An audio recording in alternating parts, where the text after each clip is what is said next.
أستعيذ بالله من الشيطان الرجيم بسم الله الرحمن الرحيم.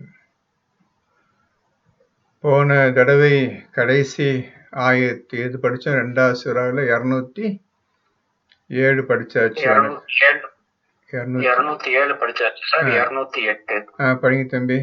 2ல 208 எடுத்துக்கிறீங்க. படிங்க. நம்பிக்கை கொண்டவர்களே, நீங்கள் இஸ்லாத்தில் முழுமையாக நுழைந்து விடுங்கள். நம்பர் என்ன? 208 சார். படிங்க. நம்பிக்கை கொண்டவர்களே, இஸ்லாத்தில் முற்று நுழைந்து விடுங்கள். தவிர ஷைத்தானுடைய அடிச்சுவடுகளை நீங்கள் பின்பற்றாதீர்கள். நிச்சயமாக அவன் உங்களுக்கு பகிரங்கமான பகைவன் ஆவான். இப்போ யாரை பார்த்து அல்லாஹ் சொல்லுகின்றான்? இந்த விஷயத்தை யாருக்கு சொல்லுகின்றான்? ஈமான் கொண்டவர்களுக்கு. ஈமான் கொண்டவர்களுக்கு, மற்ற எவர்களுக்கும் கிடையாது. ஈமான் கொண்டவன் மட்டும்தான் இஸ்லாத்துல நுழைவதற்கு தகுதி படைத்தவன், மற்ற எவனும் கிடையாது. இந்த ஈமான் கொள்வது எப்படி என்று ஏற்கனவே நான் நிறைய சொல்லியிருக்கின்றேன்.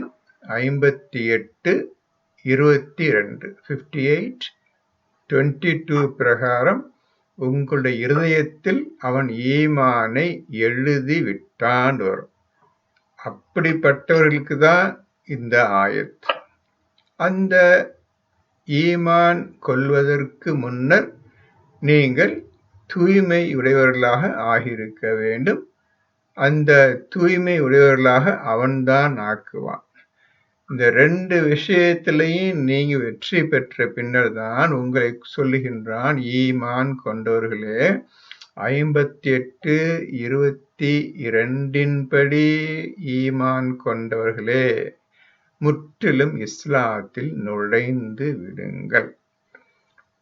அந்த யார், எந்த மனிதனை அல்லாஹ் இஸ்லாத்தில் நுழைய வைக்கின்றானோ, இஸ்லாத்தில் நுழைந்து விடுங்கள் என்று சொன்னதினால் நாமே அந்த செயலை செய்துவிட முடியாது. எப்படி தூய்மை உடையவர்களாக ஆக வேண்டும் என்று சொல்லியும் அவன்தான் உங்களை தூய்மைப்படுத்துவான். நம்பிக்கை கொள்ள வேண்டும் என்று சொன்னாலும் அவன்தான் உங்களை நம்பிக்கை கொண்டவர்களாக ஆக்குவான். இஸ்லாத்தில் நுழைந்து விடுங்கள் என்று சொன்னாலும் அவன்தான் உங்களை இஸ்லாத்தில் நுழைய வைப்பான். எல்லாமே அவனுடைய செயல்.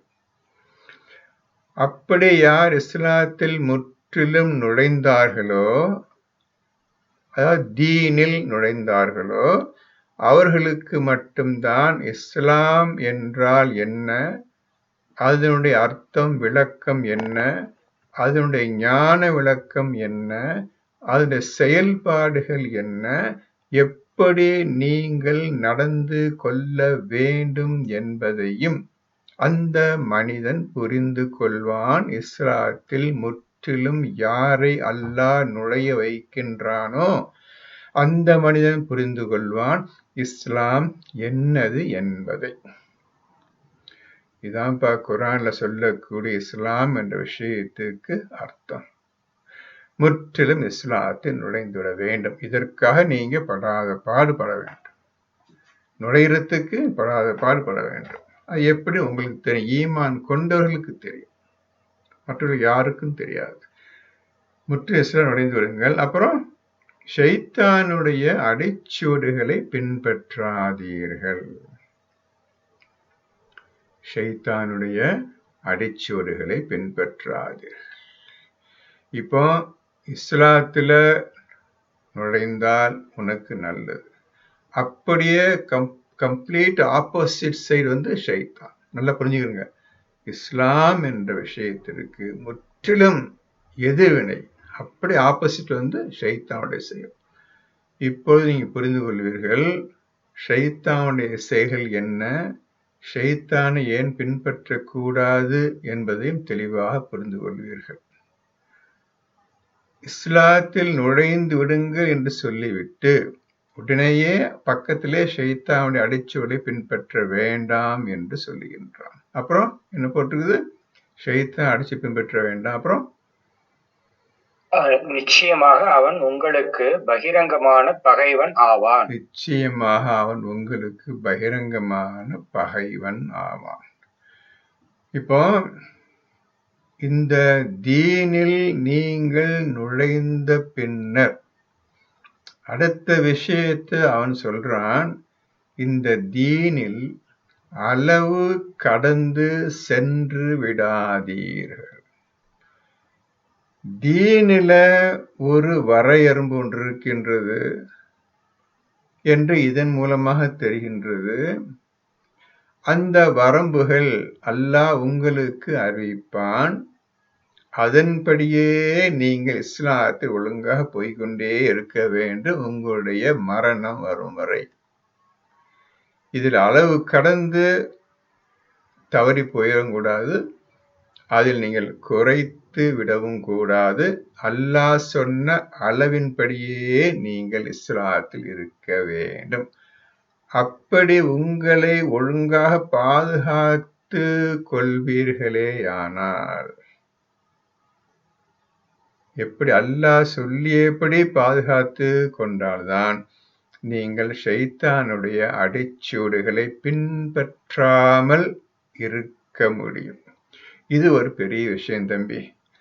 இது அப்புறம் பார்ப்போம். 36, 60 எடுங்க தம்பி. 36, 60 எடுங்க தம்பி.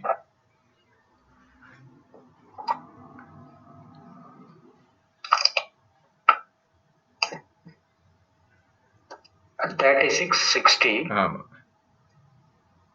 ஆதமுடைய மக்களே, நீங்கள் ஷைத்தானை வணங்காதீர்கள்.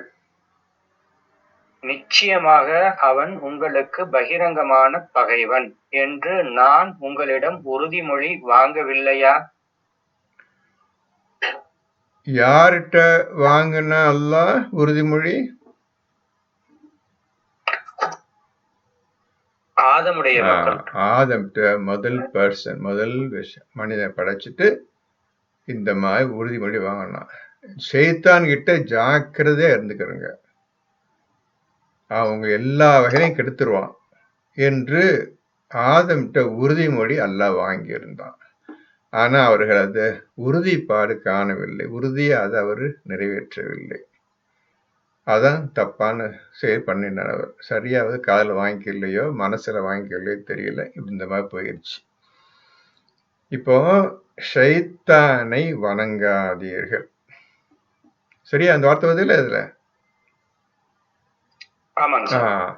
இப்போ நீங்க நல்லா புரிஞ்சுக்கணும், வணக்கம் என்ற வார்த்தைக்கு இதில் ஒழுங்கான அர்த்தம் இருக்கின்றது.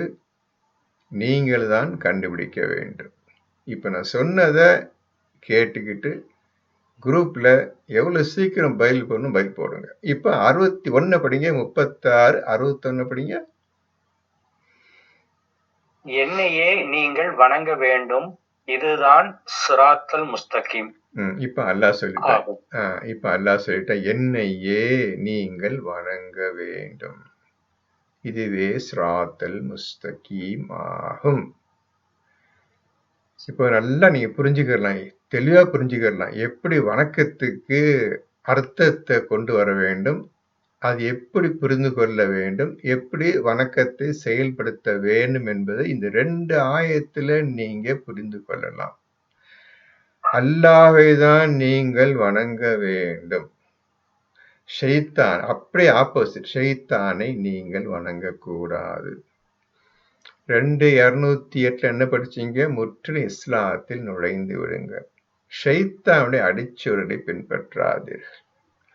இந்த 2 ஆயத்தையும் திரும்ப திரும்ப படிச்சு இது வணக்கம்டா என்ன, எந்த விஷயத்தை அல்லாஹ் அந்த கோர் பாயிண்ட்ல வச்சிருக்கிறான் அப்படின்னு நீங்க கண்டுபிடிக்கணும். கண்டுபிடிச்சாதான் நீங்க குர்ஆனை ஓதுவதற்கு லாயக்கான் தகுதியான ஆள் என்பதை நீங்களே புரிந்து கொள்ளுங்கள். சாதாரண விஷயம் கிடையாது. நீங்கள் இதற்கு அர்ப்பணிக்க வேண்டும். வணக்கத்தை தெரிஞ்சுக்கிறதுக்கு அர்ப்பணிக்க வேண்டும். சொல்லிட்டேன். இந்த 208 2ல is equal to 36ல 60 and 61. இதை ஒழுங்கா நீங்க தவறாமல் நல்ல கவனமாக ஓதி எந்த பாயிண்ட்ல அல்லாஹ் சொல்ற வணக்கத்தை, எப்படி வணக்கத்தை இல்லாம நீ இஸ்லாம் கிடையாது, நீ முஸ்லீம் கிடையாது, சொர்க்கம் கிடையாது வணக்கம் செய்யாம. ஏற்கனவே 207ல பார்த்துட்டீங்க. வணக்கம் என்பது ஃபுல்லா தியாகம் தான். அந்த வணக்க விஷயத்துக்கு முழு அர்த்தம் 207. இதெல்லாம் நீங்க ஒழுங்கா கம்பைன் பண்ணி ஸ்டடி பண்ணணும். சாதாரண மேலோட படிச்சு போயிடாதீங்க. இதுல எவ்வளவுக்கு எவ்வளவு நீங்க ஆழமான அர்த்தையும் கவனத்தையும் நீங்க வைக்கிறீங்களோ, உங்களுக்கு வணக்கம் என்றால் என்ன, ஷைத்தானை பின்பற்றக்கூடாது என்ன, இஸ்லாம் என்றால் என்ன என்பதை பற்றி ஓரளவு உங்களுக்கு தெளிவாக தெரிஞ்சுவிடும். கொஞ்சம் ஜாக்கிரதையா பார்த்துக்கிறங்க. வணக்கத்துக்கு ஒன்று நல்ல என்னையே வணங்குங்கள், ஷைத்தானை வணங்காதே சொல்லிய வார்த்தை, வணங்காதீர்கள், ஷைத்தானை வணங்க வேண்டாம் என்று உறுதிமொழி வாங்கியிருந்தேன். நீங்க என்னையே வணங்க வேண்டும் என்று நான் உறுதிமொழி இப்ப சொல்லியிருக்கிறேன். இது ரெண்டையும் ஒழுங்கா பார்த்துக்கிறங்க. 2ல 208 அதையும் ஒழுங்கா பார்த்துக்கிறங்க.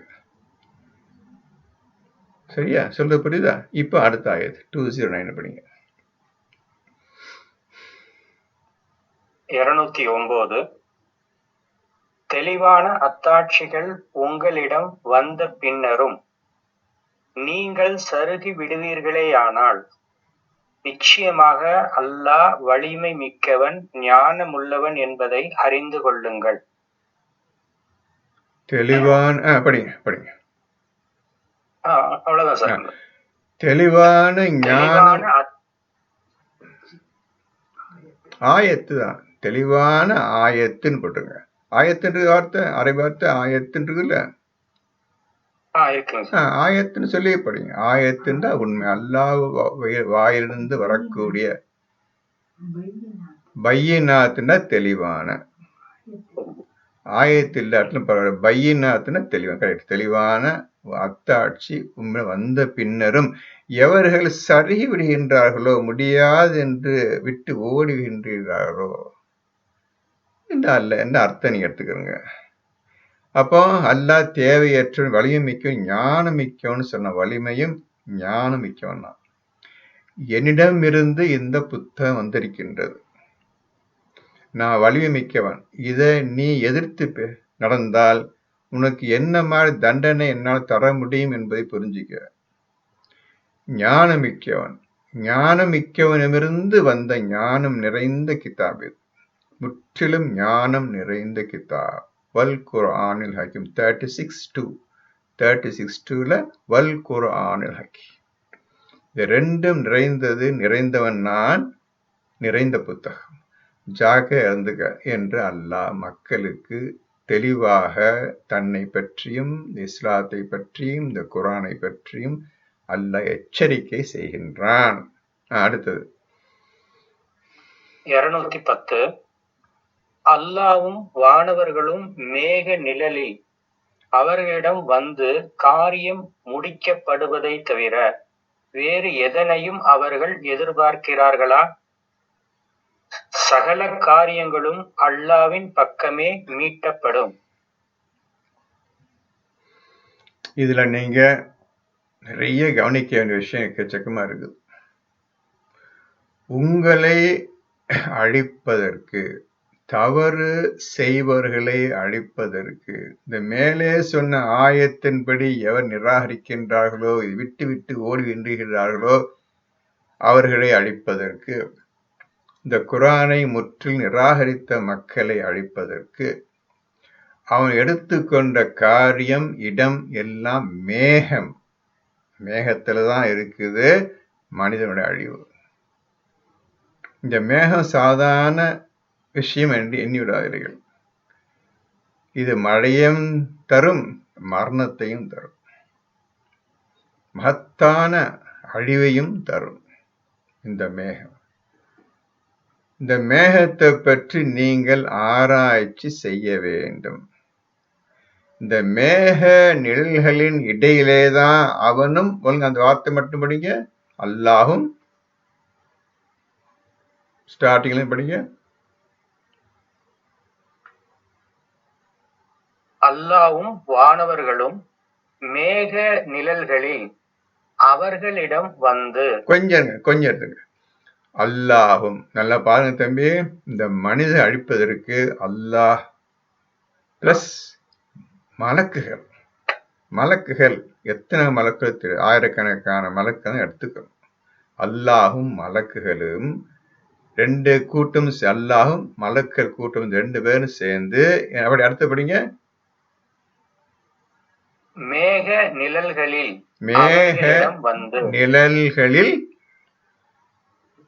அவர்களிடம் வந்து. நிறுத்திங்க. மேக நிழல்களில் அவர்களிடம் வந்து உங்க காரியத்தை முடிப்பதற்கு, உங்களை அழிப்பதற்கு, மகத்தான அழிவை உங்கள் மீது ஏற்படுத்துவதற்கு அல்லாஹும் மலக்குகளும் தான் வருகிறார்கள் எல்லா விஷயத்துக்கும். இதை வைத்து நீங்க புரிந்து கொள்ள வேண்டும், அல்லாஹ் என்ற வார்த்தைக்கு அர்த்தம், விளக்கம் எல்லாமே இந்த 210 வைத்து கொண்டுதான் நீங்கள் புரிந்து கொள்ள வேண்டும் அல்லாஹ் என்றால் என்ன என்பது. என்ன காரணத்திற்காக மேகம் நிழல் தேவைப்படுகின்றது அதையும் நீங்க புரிந்து கொள்ள வேண்டும். என்ன காரணத்திற்காக மலக்குகளும் கூட வருகின்றார்கள் நல்லா பார்த்துக்குங்க. இந்த மனிதனை கம்ப்ளீட்டா வைப் அவுட் பண்றதுக்கு, அழிச்சு தள்ளுறதுக்கு அல்லாஹும் மலக்குகளும் மேகத்தினிலேந்து இறங்குகின்றார். இது மகத்தான் நன்மையான காரியங்கள் மக்களுக்கு இருக்கின்றன. மேகமும் தண்ணீரும் இடியும் மழையும், அதே போல் மகத்தான அழிவும் இருக்கின்றன இந்த மேகம், மழை, தண்ணீர் மூலமாக. இப்ப நீங்க சிந்திக்க வேண்டும், இதை தவிர வேற எதையாவது அவர்கள் எதிர்பார்க்கின்றார்களா? அழியணும்னு ஆசைப்படுறீங்களா என்று அல்லாஹ் இந்த மக்களை பார்த்து கேட்கின்றான். இந்த குர்ஆனை நிராகரிப்பவர்கள் மக்களை பார்த்து கேட்கின்றான். இதை நீங்க புரிந்து கொள்வதற்கு இன்னும் 4-5 ஆயத்துக்கள் ஏற்கனவே 6-7 மாசத்துக்கு முந்தி 5-6 ஆயத்து காட்டியிருந்தேன். அல்லாஹை எப்படி அறிந்து கொள்வது என்பதற்கான 7-8 ஆயத்தை காட்டியிருந்தேன். ஒருத்தரும் அதை பத்தி கவனிக்கவும் இல்லை, ஏற்றும் பார்க்கல. இப்ப திருப்பி மறுபடியும் நான் பேசுறேன். அப்படி விட்டாச்சு. அப்படி விட்டுட்டு நீங்க அல்லாஹ்வை எல்லாத்தையும் விட்டுட்டு எப்படி குர்ஆனை ஓத முடியும் தம்பிமார்களே? அல்லாஹ் தான் கற்றுத்தரேன்னு சொல்றான், உங்களை தூய்மைப்படுத்துவேன்னு சொல்றான், ஈமானை எழுதுவேன்னு சொல்றான், இஸ்லாத்தின் நுழைவைப்பேன்னு சொல்றான், தக்வாவை நான் தான் அளிப்பேன்னு சொல்றான், சிராத்தல் முஸ்தகீமுக்கு நான் தான் வழியை காட்டுவேன் எல்லாம் சொல்லியிருக்க, அவனை அறிவதற்குள்ள வழியை உங்களுக்கு 7-8 ஆயத்து மூலமா படிச்சு பாருங்கள். இது மூலமா அல்லாஹ் அறிந்து கொள்ளலாம் என்று கூறியிருந்தேன். ஒருத்தரும் அதை ஏற்று கூட பார்க்க குறை வயிற்றுக்கிறீங்க. என்ன பிரயோஜனம்? எந்த பிரயோஜனம் கிடையாது.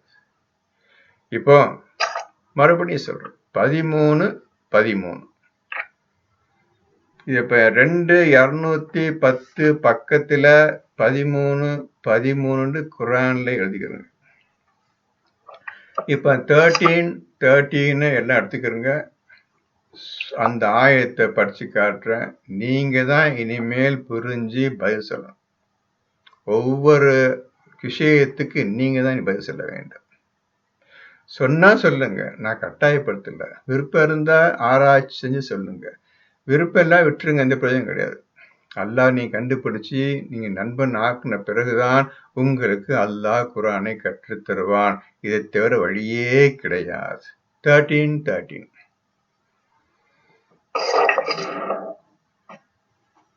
மேலும் இடி அவன் புகழை கொண்டும் வானவர்கள் அவனை அஞ்சியும் தஸ்பீஹ் செய்கின்றனர்.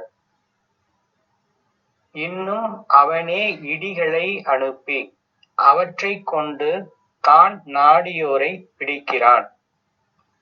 அவர்கள் அல்லாஹ்வைப் பற்றி தர்க்கிக்கின்றனர். அவனே மிகுந்த வல்லமை உடையவனாக இருக்கின்றான். இடி அவன் புகழைக் கொண்டு தஸ்பீஹ் செய்கின்றன. மேலும் மலக்குகளும் அவனுக்கு அஞ்சியவர்களாக அவன் புகழைக் கொண்டு தஸ்பீஹ் செய்கின்றார்கள். முதல் வார்த்தைக்கு அர்த்தத்தை ஒழுங்காக நீங்கள் சொல்ல வேண்டும். இடி அவன் புகழைக் கொண்டும் தஸ்பீஹ் செய்கிறது. மலக்குகள் அவனுக்கு அஞ்சியவர்களாக அவன் புகழைக் கொண்டு தஸ்பீஹ் செய்கிறார்கள். அந்த முதல் வரிக்கும் இரண்டாவது வரிக்கும் உள்ள வேற்றுமை என்ன வித்தியாசம் இருக்கின்றது? முதல் வரிக்கும் இடி செய்கிற வேலைக்கும் மலக்குகள் செய்கிற வேலைக்கும் என்ன ஒரு பொருள் வித்தியாசப்படுகின்றது?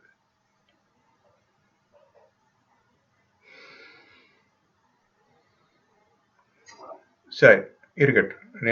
நேரம் போகுது. நீங்க குரு பயான்ல போடுங்க, அவசரப்பட வேண்டாம். இதுல சொல்லப்பட்டிருக்கின்ற விஷயம், இடி உலகத்திலேயே அதிகமான சப்தத்தை தரக்கூடியது இடியை தவிர வேறு எதுவுமே கிடையாது. அந்த சப்தத்தை மிஞ்சக்கூடிய எந்த சப்தம் உலகத்தில் கிடையாது. அல்லாஹ் அந்த இடியை சின்னதுலேருந்து எவ்வளவு பெரிய மகத்தான சத்தத்தை கொண்டு நம்மளை பயமுறுத்துகின்றான். அதை விட பெரிய சத்தம் வந்தா உலகமே கதை முடிஞ்சது.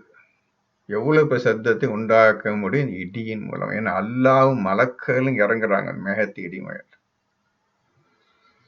நிறைஞ்சு இருக்கிறாங்க. அல்லாவும் மலக்குகளும் இந்த மேகத்துல என்ன செய்றாங்க? மேகம் ஒன்னோட ஒண்ணு மோதும் போதுதான் இடி இடிக்குது, தேயுது. இந்த மேகம் நீங்க பாருங்க, இடி போகும்போது தட இடிச்சிருக்கு. வேகமா போது பெரிய சத்தம். ஒண்ணு மேல ஒண்ணு உராஞ்சி போக தட்ட சத்தம் வரும். வேகமாச ஒண்ணு நேருக்கு நேரம் மோதும் போது பெரிய சத்தம் வரும். இந்த பெரிய சத்தத்துலதான் வெளிச்சம், மின்னல், ஒலியும் வருகின்றது. இப்ப இடி என்ன செய்யுது? அல்லாஹ் புகழை கொண்டு தஸ்பீஹ் செய்யறது. என்ன புரிஞ்சுக்கிட்டீங்கல்ல? இடி அவனை புகழை கொண்டு தஸ்பீஹ் செய்யறது. என்ன புரிஞ்சுக்கிட்டீங்க அதுல?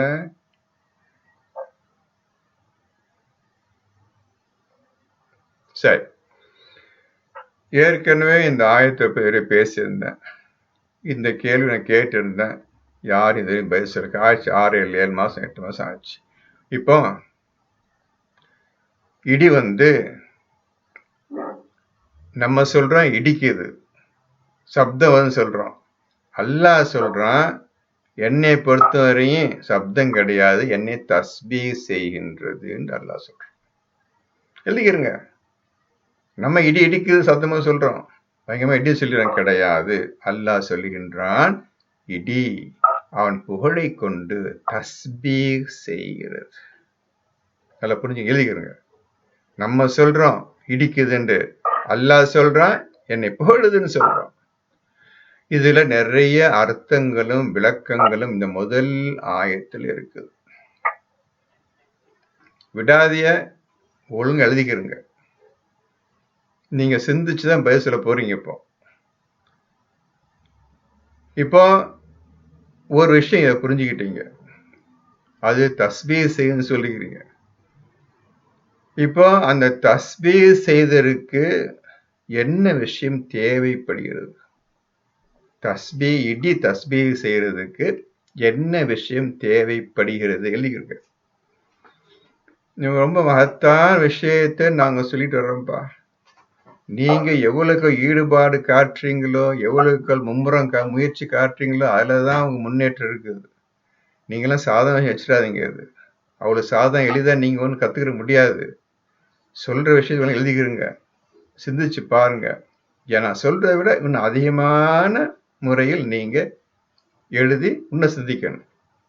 உங்களை தூண்டுறேன், ஃபர்ஸ்ட் டைம் உங்களை தூண்டுறேன். இந்த தூண்டுதலை நீங்க செகண்ட் தூண்டுதல், தேர்டு தூண்டுதல் நீ முன்னேறிட்டே போகும்.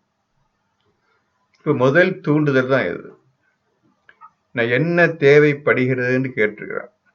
என்ன தேவைப்படுகிறதுன்னு கேட்டு, என்ன இடி தஸ்பீ செய்யறதுக்கு என்ன தேவைப்படுகிறது. அடுத்து ரெண்டாவது கொஸ்டின், ரெண்டுக்கு வித்தியாசம் கேட்டேன் உங்களுக்கு. இதுக்கு முதல்ல சொன்னதுக்கு மலக்கள் தஸ்பீ பண்ற என்ன வித்தியாசம் கேட்டேன். கண் எதிர்க்கவே இருக்குது, அவங்க சொல்ல முடியும். கண் எதிர்க்கவே இருக்குது, கண்ணை படிச்சுக்கிட்டே நீங்க சொல்ல உட்காந்துக்கிறீங்க. இடி அவனை புகழை கொண்டு சொல்லுங்க. புகழை கொண்டு தஸ்பீ செய்வன். எது? அல்லாஹ்வுடைய புகழை கொண்டு தஸ்பீ செய்வன். எது செய்யுது? புகழ் தெரியணும் சார். ஃபர்ஸ்ட் அது தெரியும், கரெக்ட். ஹம்து தெரிஞ்ச என்ன? ஹம்த புகழை கொண்டு தஸ்பீ செய்யறது. அந்த தஸ்பீ செய்ய, புகழை கொண்டு தஸ்பீ செய்யறது. அந்த புகழை கொண்டு தஸ்பீ செய்ததுக்கு முக்கியமான விஷயம் என்ன தேவைப்படுகிறது, அதுக்குள்ள இருக்கு. முதல் வரியிலே இருக்குது. சிந்திச்சு சொல்லுங்க. ரெண்டாவது என்ன தம்பி? சப்தமாங்க சார். ஆமாம்மா, கரெக்டுமா. சப்தம் சப்தம் தேவைப்படுதுப்பா தஸ்பீ பண்றதுக்கு. எப்பேற்பட்ட சப்தம் பார்த்துக்குங்க. வானத்துல உதயமாகுது சப்தம். இந்த அல்லாவின் புகழை தஸ்பீ செய்வதற்கு மகத்தான சப்தம் தேவைப்படுகிறது. இடிக்கு அந்த மாதிரி புகழை சொல்றான் அல்லாஹ். இடிய புகழுங்க அண்ணையா, ஊரு பூரா கேட்கட்டும். எழுதிருங்கம்மா. இடி சப்தம், இந்த சப்தம், இந்த மகத்தான சப்தம் தான் தேவைப்படுகிறது அல்லாஹ்வை புகழ்வதற்கு. எழுதுங்களா? Correct answer. அருமையான சிந்தனை, அருமையான ஆன்சர். இப்ப அடுத்தது, அந்த முதல் வரைக்கும் மலக்கள் செய்யறாங்கல்ல, அல்லாஹ்வை தஸ்பீ பண்றாங்களே, அதுக்கு இதுக்கு என்ன வித்தியாசம் வந்திருக்கணுமே? அதுல இருக்குது. அதுக்கு இதுக்கு என்ன வேற்றுமை கேட்டேன்னு? மலக்குகள் அச்சத்தால வந்து. ஒழுங்கா சொல்லுங்க. எந்த விஷயத்தை நான் கேட்ட அந்த வார்த்தை மட்டும் பதில் சொல்லுங்க.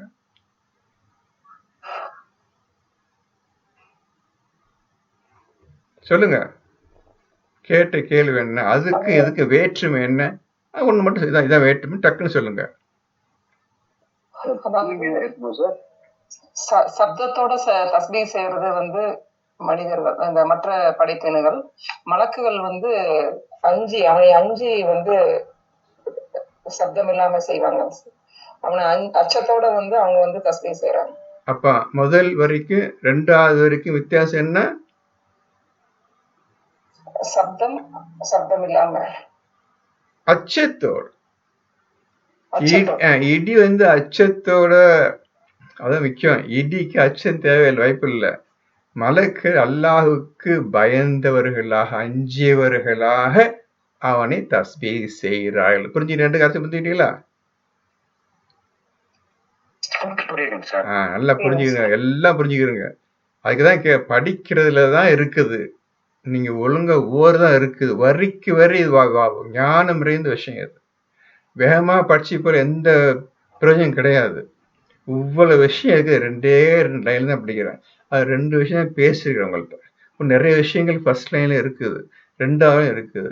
மலக்குகள் அவனுக்கு அஞ்சியவர்களாக அவன் புகழை கொண்டு தஸ்பீ செய்கிறார்கள். ஏன் இடிக்கு அச்சம் தேவையில்லை? ஏன் மலக்குகளுக்கு அச்சம் தேவைப்படுகிறது? அதுக்கு இதுக்கு என்ன வேற்றுமை? ஏன், என்ன காரணம்? ஏன் இடியும் அவனுக்கு அஞ்சியதாக தஸ்பீ சொல்லிருக்கலாமே, இல்லையே? அதுக்கு ஒரு வார்த்தை, இதுக்கு ஒரு வார்த்தை. நீங்க ரெண்டுக்கு அர்த்தம் சொல்லணும். அடுத்து படிங்க. மலக்கள் அவனுக்கு அஞ்சியவர்களாக தஸ்பீ செய்கிறார்கள். அடுத்து படிங்க. இன்னும் அவனே இடிகளை அனுப்பி அவற்றை கொண்டு தான் நாடியவரை பிடிக்கிறான். இன்னும் அவனே இடிகளை அனுப்பி தன் நாடியவர் மீது விழச் செய்து அழிக்கின்றான். நல்லா பார்த்துக்குங்க. அந்த இடியோட இப்ப யார் நிக்கிறாங்க? மேகம், மழை, இடியோட யார் இருக்கிறாங்க சேர்ந்துருக்காங்க? அதோட மேகம், மலக்குமார்களும் அப்புறம் அல்லாஹும் அல்லாஹ். நல்லா புரிஞ்சுக்கங்க. அப்ப ரெண்டும் சேர்ந்து எப்பேர் சக்தின்னு பாத்துக்கிறங்க, எப்பேற்பட்ட சக்தின்னு பாத்துக்கிறங்க. அவனே சொல்றான், நம்ம அதுக்குள்ள சொல்றான், மேக நிழல் இடையில் அல்லாஹும் மலக்குகளும். இவ்வளவு தேவைப்படுப்பா ஒருத்தன் அடிக்கிறதுக்கு. நினைச்சா அவர் அடிச்சிடலாம், அவனை இல்ல, இவனை அடிக்கிறதுக்கு இந்த முறையை பயன்படுத்த அடிக்கணும் இவனை. அப்ப மனுஷனுடைய படைப்பு எப்படிப்பட்டதுன்னு இப்ப வேற கோணத்துல நீங்க என்ன காரணத்திற்காக இந்த சாதாரண பலகீனமான மனிதனை அழிக்கிறதுக்கு இப்பேற்பட்ட அல்லாஹும் மேகமும் நிழலும் இடியும் மலக்களும் சேர்ந்து வரணும் அதை அழிக்கிறதுக்கு? என்ன காரணம்? என்ன காரணம்? நீங்க பேப்பர் நியூஸ் படிச்சிருப்பீங்க, இடி விழுந்து ஒரு மரணம், இடி தாக்கி 2 மரணம் படிச்சிருப்பீங்க. அது ஒரு ஆள் அழிக்கிறதுக்கு இவ்வளவு காரியங்கள் நடைபெற வேண்டியிருக்கின்றதுப்பா. என்ன காரணம்? எதற்கா இந்த மாதிரிலாம் போகுதுன்னு சொல்லி நீங்க சிந்திக்கணும்ப்பா. இது சாதாரண புஸ்தகம் கிடையாதுப்பா, இது சாதாரண புத்தகம் கிடையாதுப்பா இது. அடுத்த லைன். அவர்கள் அல்லாஹ்வை பற்றி தர்க்கிக்கின்றனர். அவர்கள் அல்லாஹ்வை பற்றி தர்க்கம் செய்கின்றார்கள். அல்லாஹ்வா? அதெல்லாம் முடியாது, அதெல்லாம் நம்ப முடியாது. நாங்க நீ சொல்ற பொய்ய சொல்ற, நீ ஒரு சூனியக்காரன், நீ ஒரு பொய்ய என்று நபி இந்த மாதிரி திட்டாங்க எல்லாரும். என்னை பற்றி அவர் தரிக்கின்றார்கள். இப்பேற்பட்ட கூட்டத்தை அழிக்கலாம் ஒன்னும் செய்ய முடியாது, அழிக்காமல் ஒன்னும் செய்ய முடியாது என்று அல்லாஹ் முடிவு செய்து விட்டான். தர்க்கிக்கின்றார்கள். அவனே மிகுந்த வல்லமை உடையவனாக இருக்கின்றான். யாவற்றின் மீதும் பேராற்றவுடையவன் வலிமைக்கவனாக இருக்கின்றான். ஜாக்க எழுந்துக்கிறங்கன்னு தன்னுடைய வலிமையை காட்டுறான். இந்த ஒரு மனிதன் அடிக்கிறதுக்கு 1000 மனிதன் அடிக்கிறதுக்கு அவன் ரெடியா இருக்கின்றான், தன்னுடைய சக்தியை காட்டுகின்றான். இப்போ அதோட இன்னொரு நம்பர் சொல்றேன், அந்த நம்பரை இப்ப எடுத்துக்கிறங்க, படிங்க. என்ன பண்ணவா? என்ன 210 பக்கத்துல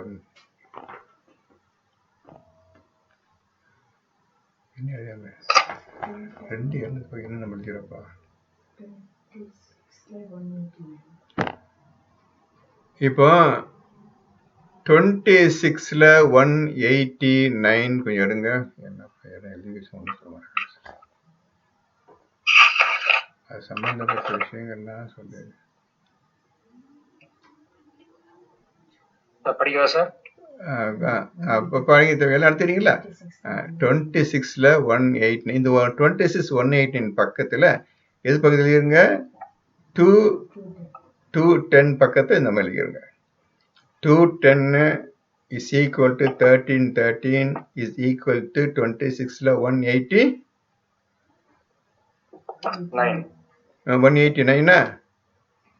ஆமாம் சார். படிங்க. இதே எல்லாம் கவனிங்க, எல்லாம் ஒழுங்கு கவனிங்க, இதே ஒண்ணு கவனிங்க. படிங்க. 26:189. பின்னரும் அவர்கள் அவரை பொய்ப்பித்தனர்.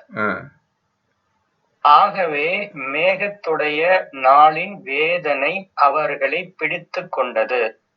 அல்லாஹ் அனுப்பிய தூதர்களை பொய்யாக்கினார்.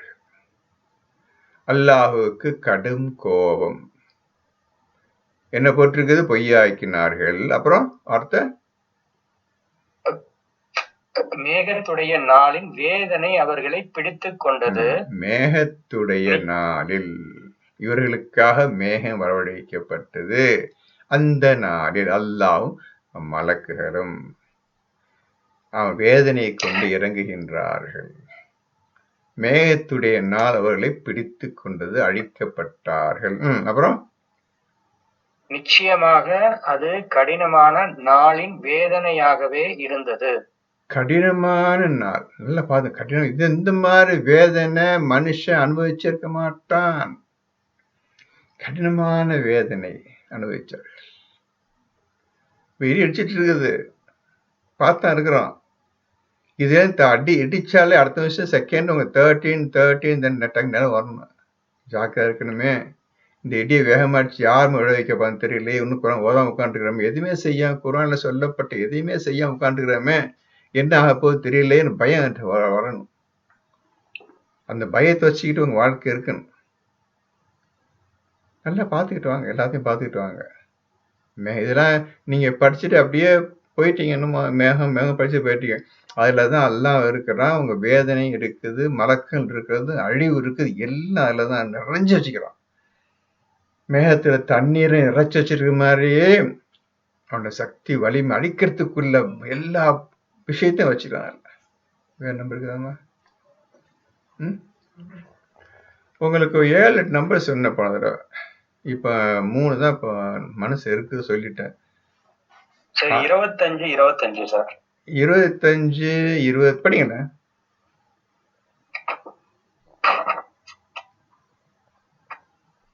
எல்லாம் எடுத்துக்கிறேன். 25 எடுத்துக்கிறேன். இன்னும் வானம் மேகத்தால் பிளந்து வானவர்கள் அணி அணியாய் இறக்கப்படும் நாளில். அது கியாமத்து நாள் ஏற்படும் விதம், கியாமத்து நாள் அன்று நடக்கக்கூடிய சம்பவம் நான் சொல்லிக்கிறோம்.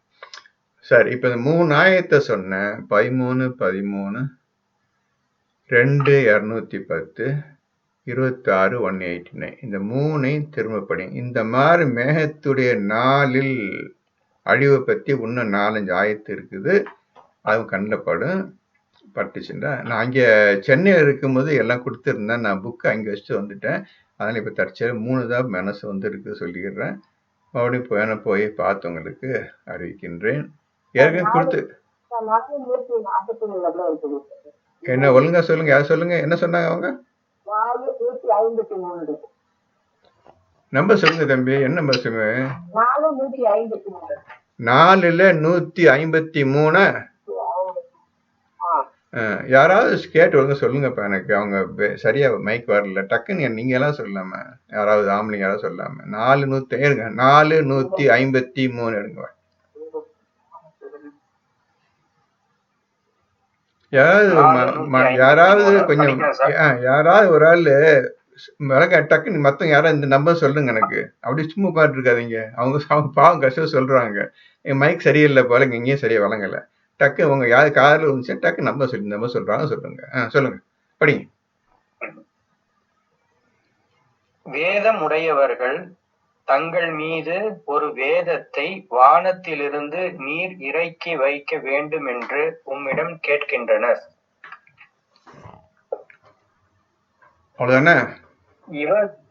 இவர்கள் இதைவிட மிக பெரியதை மூசாவிடம் திட்டமாக கேட்டனர்.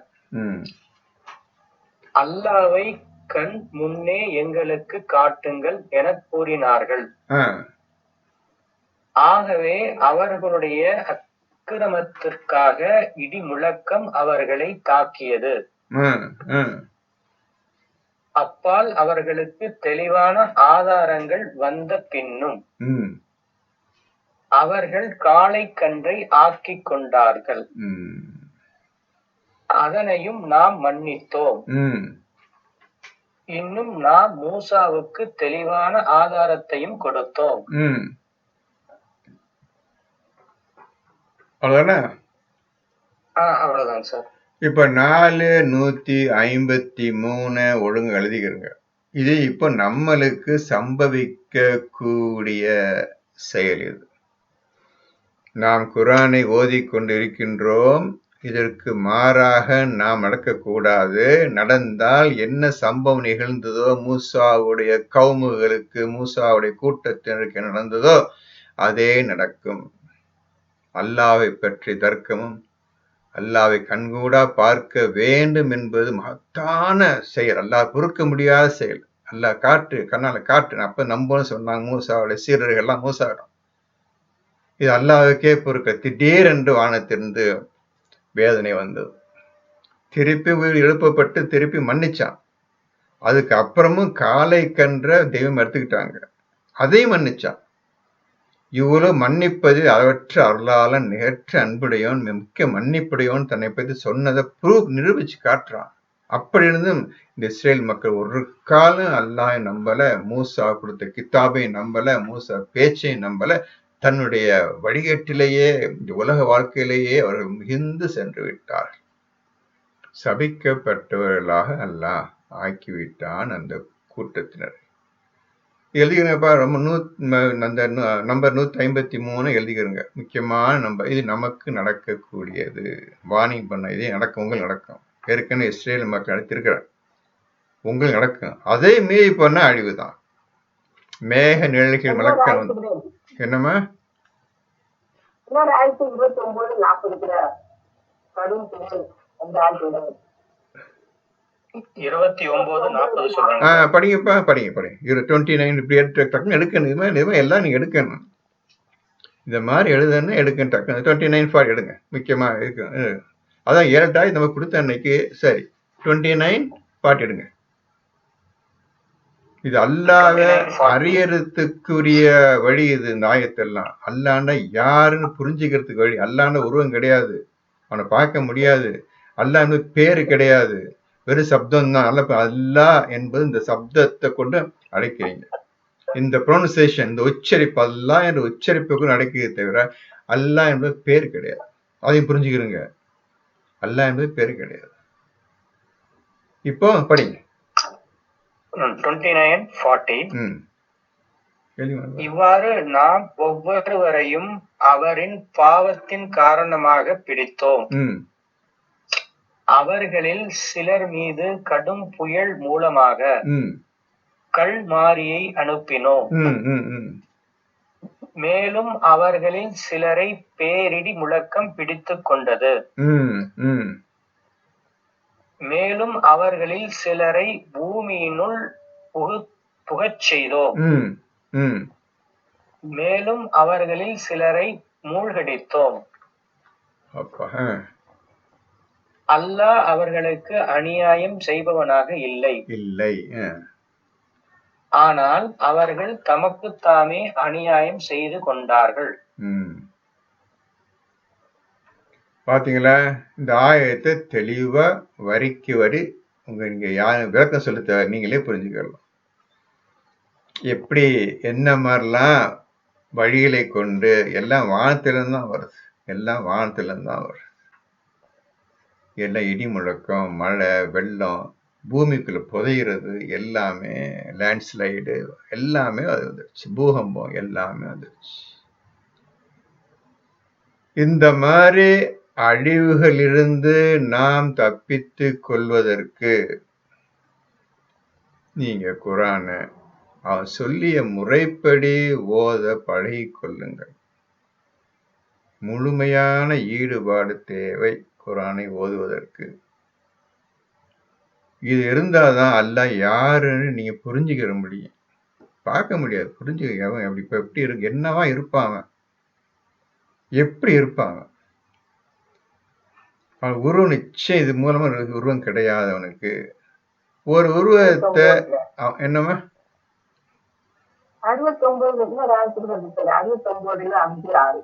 69ல 5:6 எடுங்க. ரொம்ப நல்ல ஆயத்துக்களா சொல்லிட்டு வர்றீங்கம்மா. நீங்க அந்த 10 வருஷமா 15 வருஷம் படிச்சு வர்றீங்க, சொல்லிட்டீங்க சார். நல்ல சந்தோஷம். நினைவு வச்சுட்டீங்களா? அதே பெரிய சந்தோஷம். படிங்க. எல்லாம் எழுதி அவங்க சொன்ன நம்பர் எழுதிக்கிறங்க. இது அல்லாஹ்வை எப்படி அறிந்து கொள்ள வேண்டும் என்ற ஹெட்டிங் போட்டுக்கிறங்க. அது எழுதி இப்ப சொன்ன ஆயத்தை எல்லாம் வச்சுக்கிறங்க. உட்கார்ந்து சிந்திக்க ஆரம்பிங்க. அதான் இப்ப உங்க வேலை. படிங்க. அவங்க சொன்ன 69ல 5:6 படிங்க.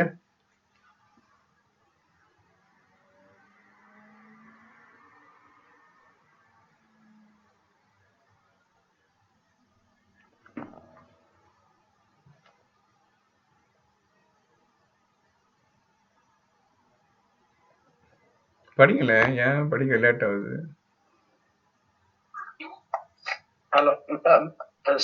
69:5.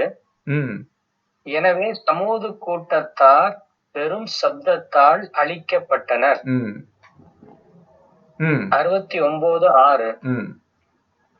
இன்னும் ஆது கூட்டத்தாரோ பேரொளியோடும் வேகமாக சுழன்று அடித்த கொடுங்காற்றினால் அழிக்கப்பட்டனர். இப்ப புரிஞ்சுக்கிறங்க. எல்லாத்துக்கும் தேவை அல்லாஹும் மலக்குகளும். மேக கூட்டத்து இடையே வந்து உங்களை அழிக்கிறார்கள் என்று அல்லாவே சொல்லுகின்றான். இது அவ்வளவு அழிவு. எப்பேற்பட்ட அழிவு! எவ்வளவு பக்கத்துக்கு மேகம் கிட்டத்தட்ட விட 3000 அடி மேகம். இப்போ பார்த்தீங்கன்னா 3000 4000 ஃபீட்ல ஆகிட்டு தான் மேகம் இருக்குது.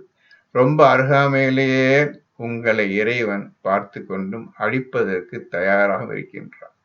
அவன் வேற எங்கேயோ உட்கார்ந்துதான் வரலான்னு இல்லை. அதனால இறைவன் உருவம் இருக்குன்னு நினைச்சிடாதீங்க.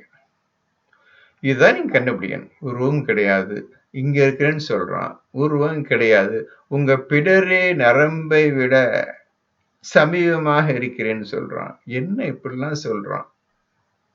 என்ன விஷயம்? எப்படி இருக்கிறத கண்டுபிடிக்கிறது? இப்படிலாம் நீங்க சிந்திக்கணும். சிந்திச்சாதான் உங்களுக்கு வேகமாக உங்களுக்கு இந்த குரான் புரிய ஆரம்பிக்கும். சரி, இந்த நம்பர் எல்லாம் எழுதிக்கிறங்கப்பா. அல்லாஹ்வை அறிவது எப்படி கேட்டீங்க? இதே மாதிரிதான் நூஹு எல்லாமே. என்ன சொல்லுங்க? 57 எழுதிக்கிறேங்க. அந்த 57 ஒண்ணு எழுதிக்கிறேங்க. எல்லாம் அழிவுதான். 57 ஒண்ணு எல்லாம் அழிவுதான். இப்ப படிங்க. இப்ப 210க்கு ஓரளவு உங்களுக்கு சொல்லி இருக்கிறார். 210க்கு மெயினா நீ கொண்டு வர வேண்டியது 210 13 இதை கம்பைன் பண்ணி படிக்கணும்.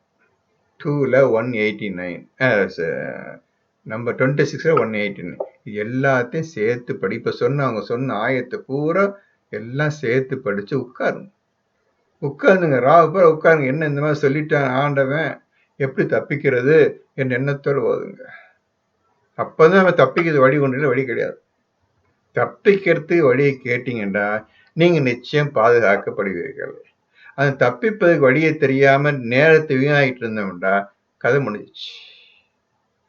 வீணாக்க கூடாது, எதையும் பொருளையும் வீணாக்க கூடாது, நேரத்தையும் வீணாக்க கூடாது, உங்கள் செயல்களையும் வீணாக்க கூடாது. நல்லா புரிஞ்சுங்க. நேற்று அன்னைக்கு படிச்ச தர்மம், வீண் விரயம் செய்யக்கூடாது. நீங்க செலவு செய்வதில் வீண் விரயம் இருக்கக்கூடாது. அதே மாதிரி உங்க வாழ்க்கை வீண் விரயமா போகக்கூடாது.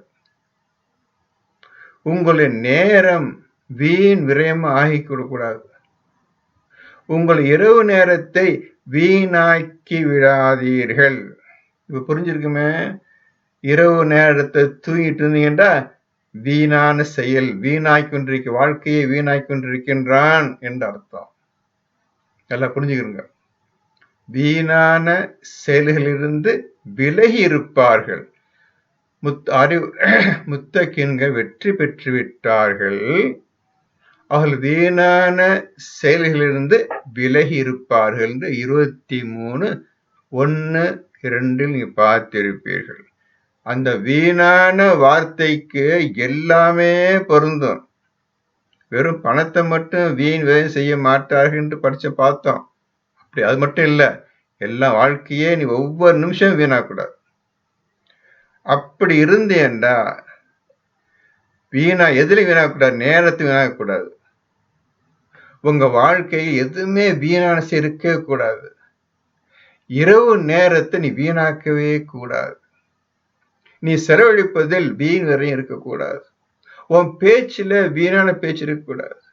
வீணான பேச்சை கேட்பதும் கூடாது. வீணான பேச்சுகள் நடக்கும் இடத்தில் இருக்கக்கூடாது. அப்படி இருந்தா நீ அதையும் நீ அந்த கூட்டம் சேர்ந்தவன் தான் 440 எல்லாம் சொல்றோம். இப்படி மொத்த வீணான செயலிலிருந்து முழுமையாக நீங்க எப்ப விளைகிறீங்களோ நீங்கள் வணக்கத்தில் இருக்கின்றீர்கள். எழுதிருங்க. இவ்வளவு விஷயம் தேவைப்படுது. நீங்க உன்னையே நாங்கள் வணங்குகிறோம் சொல்வதற்கு இவ்வளவு விஷயம் தேவைப்படுதுப்பா. எழுதிக்கிட்டு நல்லது. இது மறக்காம தான் நல்லது. இப்ப சொன்ன வீண் என்ற வார்த்தைக்கு இவ்வளவு விஷயத்தை நீங்க கண்ணு கருத்துமா இருக்கணும். அப்படி இருந்தால் நீ என்னையே நீ வணங்குகிறாய். இப்படி வணங்குவதான் அல்லாஹ் சொல்றான் 30-61 என்னையே வணங்குங்கள், நிச்சயமா நீங்க ஸிராத்தல் முஸ்தகீமில் இருக்கின்றீர்கள். போதுமா? இதுல வணக்கம் அடங்கிருச்சு. ஸிராத்தல் முஸ்தகீமை அடைந்து விட்டீர்கள். இது செய்வதற்கு உங்கள் சாத்தியக்கூறுகள் இருக்கின்றனவா? நினைச்சு பாருங்க. அப்ப ரசூல் எப்படி எதிர்பார்ப்பாங்க? தூங்கப்பா, என்ன தூங்கிட்டு இருக்கீங்க? போர்வையாளர் எந்திரிங்க, என்ன தூங்கிட்டு இருக்கிறீங்க? எழுப்பிடுறான். அந்த மாதிரி இருக்க நம்மளும் இருக்கணும்.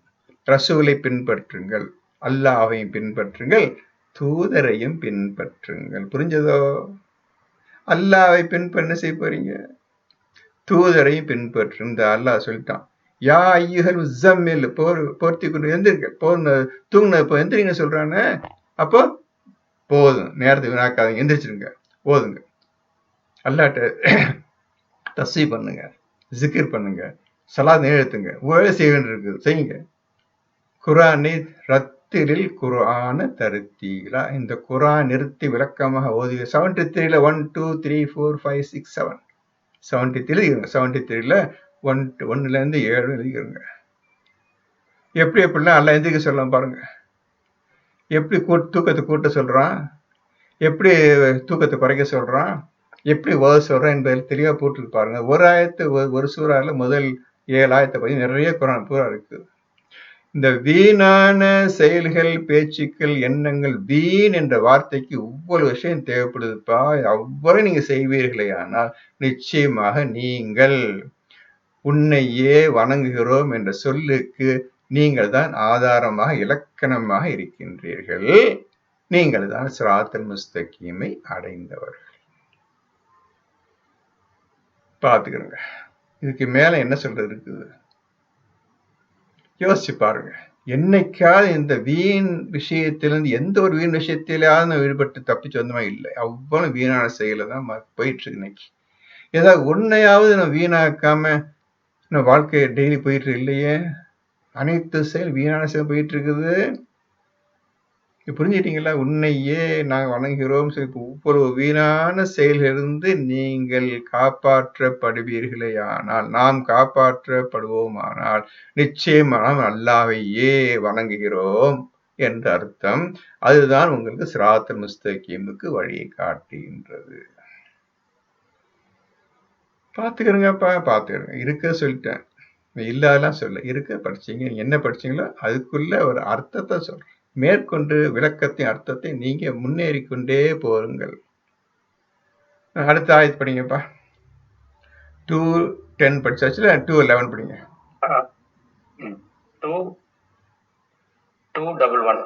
2ல 211 எடுத்துக்கங்கப்பா, படிங்க. இஸ்ராயேலின் சந்ததிகளிடம் நீர் கேளும், நாம் எத்தனை தெளிவான அத்தாட்சிகளை அவர்களுக்கு கொடுத்தோம் என்று. அல்லாவின் அருட்கொடையை அது தம்மிடம் வந்த பின்னர் யார் மாற்றுகிறாரோ தண்டனை கொடுப்பதில் நிச்சயமாக அல்லாஹ் கடுமையானவன். இஸ்ரேல் மக்கள், கிறிஸ்துவ மக்கள், சிலை வணக்கக்கூடிய மக்கள், 3 சமூகத்தினரும் அரேபியாவில் வசித்து வந்தார்கள். நபி முஹம்மது அவர்கள் பிரச்சாரம் செய்யும் போது அவருடைய வாழ்நாளில் இந்த 3 கூட்டத்தினர் அரேபியாவில் நிறைந்திருந்தார்கள். இஸ்ரேல் மக்களும் கிறிஸ்தவ மக்களும் சிலை வணங்கக்கூடிய மக்கள். இது அதிகமான சிலை வணக்கஸ்தர்கள் தான் அதிகமாக அந்த அரேபியாவில் இருந்தார்கள். அவர்கள் தான் ஆட்சியும் புரிந்து வந்தார்கள் அரேபியாவை. இப்போ ரஷ்யா வந்துட்டாங்க, குர்ஆன் வந்துருச்சு, இஸ்ரேல் மக்கள் இருந்தாங்க. இஸ்ரேல் மக்கள் எவ்வளவு உதவி நாங்க செஞ்சிருக்கிறோம், என்னென்ன வகையெல்லாம் அவங்க காப்பாத்தி இருக்கிறோம் நபியே, அந்த மக்களிடம் கேட்பீரா என்று அல்லாஹ் அந்த யூத மக்களை பார்த்து கேட்க சொல்றான். ரசூலை பார்த்து கேட்க சொல்றான். யூதர்கள் பிறந்த 1000 வருஷத்துக்கு முந்தி மூசா நபி பிறந்தாங்க.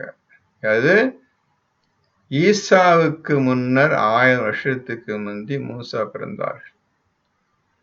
அதுக்கப்புறம் ஈசா போய் கிட்டத்தட்ட 500 வருஷம் கழிச்சு நபி முகமது பிறந்தார்கள். கிட்டத்தட்ட 1500 வருஷம் ஆச்சு மூசா வாழ்ந்து போச்சு. இப்ப அந்த மக்கள் அப்படியே வழி வழி வர்றாங்கல்ல, நிறைய வியாபார விஷயமாகவும் வேற ஊருக்கு போய் தங்குவதற்காகவும் வரும்போது அரேபியாவில் நிறைய பேர் தங்கிட்டாங்க வந்து. அந்த மக்கள் இருந்தாங்க. இந்த மக்களுக்காக நீ கேளவியே இந்த மாதிரி கேளும் என்று அல்லாஹ் ரசூல் அவர்களுக்கு அறிவுரை செய்கின்றான். அடுத்தது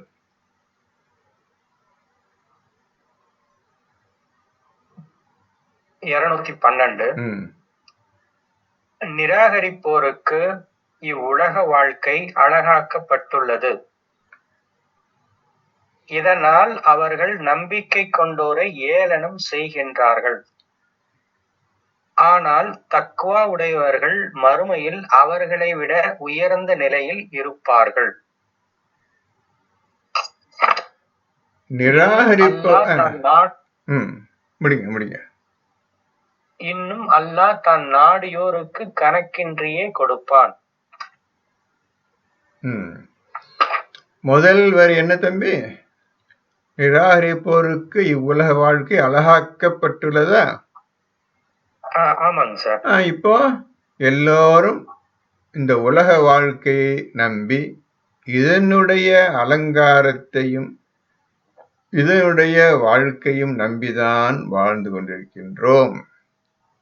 அது எந்த சந்தேகமும் கிடையாது. அதை விட்டு இந்த பக்கம் வாங்க, என் பக்கம் வாங்கன்னு சொன்னா யாரும் வருவதற்கு அந்த தைரியம் கிடையாது. ஏனென்றால் இந்த உலக வாழ்க்கை அழகாக்கப்பட்டுள்ளது. அல்லாத அழகாக்கி இருக்கிறான். இதை வச்சுதான் அவங்க சோதனை செய்ய போறான். இந்த பக்கம் போறியா அல்ல என்கிட்ட வர்றியா?